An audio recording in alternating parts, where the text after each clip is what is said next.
Howdy everybody, Michael DeCarlo here for decarlosdanger.com. It is about 2:15 in the morning on the west coast of the United States along the international border in Sierra Vista, Arizona on the 23rd of March, 2008.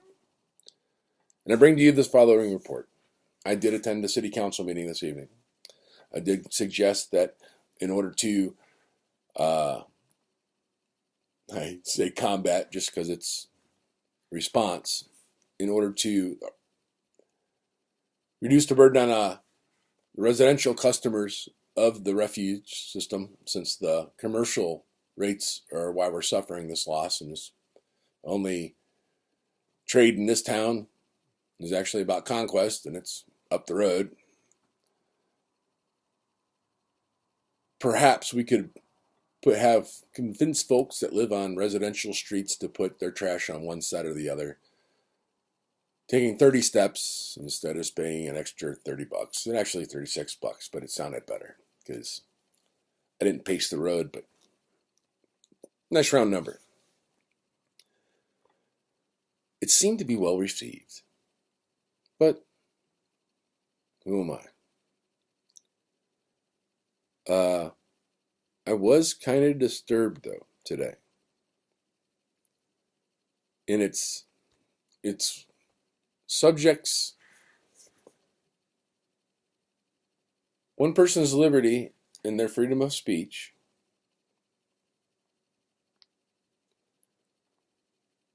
must not be limited because it infringes or hurts the ears of another. That is the best speech to have, as that is where the exchange of ideas come through. A person was accused of making racist comments during the council meeting and was silenced while he was actually giving a history lesson to the folks. It really was. He pushed the edge a little bit.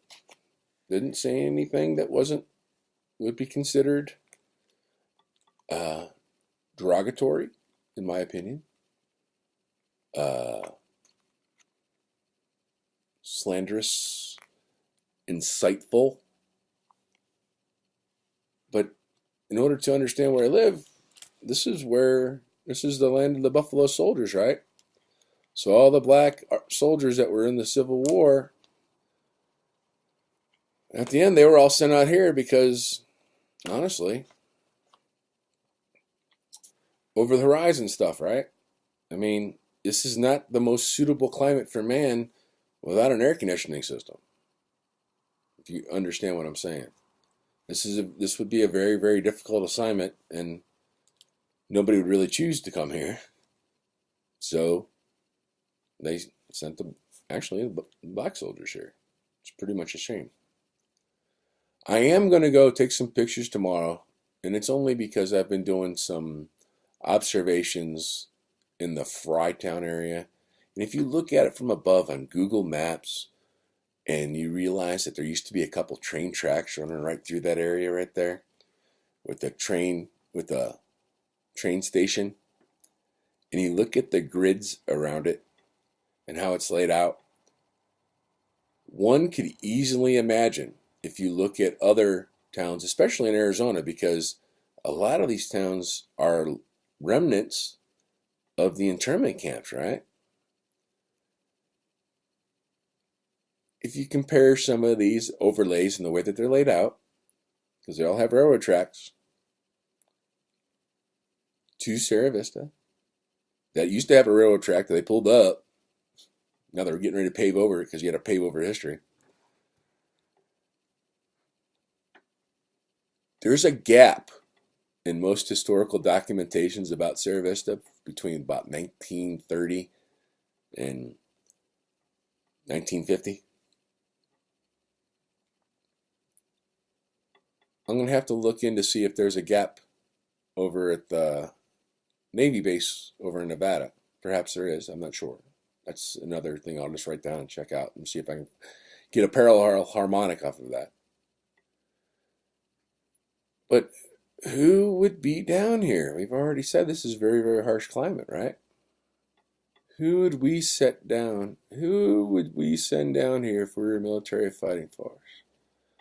On railroad cars. Who would we do? And when would we do it? Well, it wasn't, I mean, the area wasn't conquered. I mean, Arizona didn't become a state till 1912. The United States government didn't send its aim on the Native American population in its totality until after the Civil War. And this is like one of the last places that they surrendered. I mean, the town is named Cochise for a reason. A lot of history here. A lot of good spirits, a lot of bad ones too, though. A lot of unique energy, we'll just say. I don't know, I just feel, it is my humble opinion, and I'm not going one way or the other, that perhaps if something offends you, you might want to listen a little closer and figure out why it does.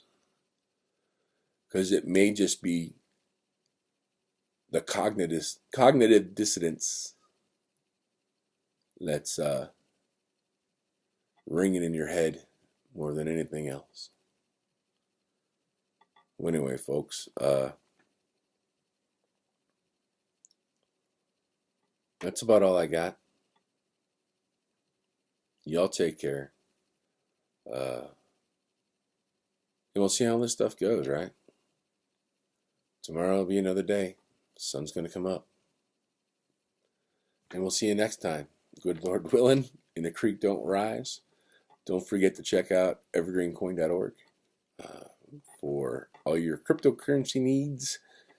It's a pretty good organization. Have a moderate investment in it, and small to moderate investment in it, depending on, it's small to folks, to me it'd be moderate.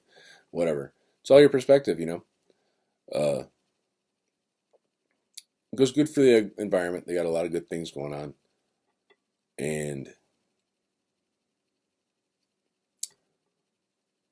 it's your value. Use your liberty to protect it any way you can. Because sooner or later, if you don't protect it, somebody's just going to come and take it. Take care. Peace.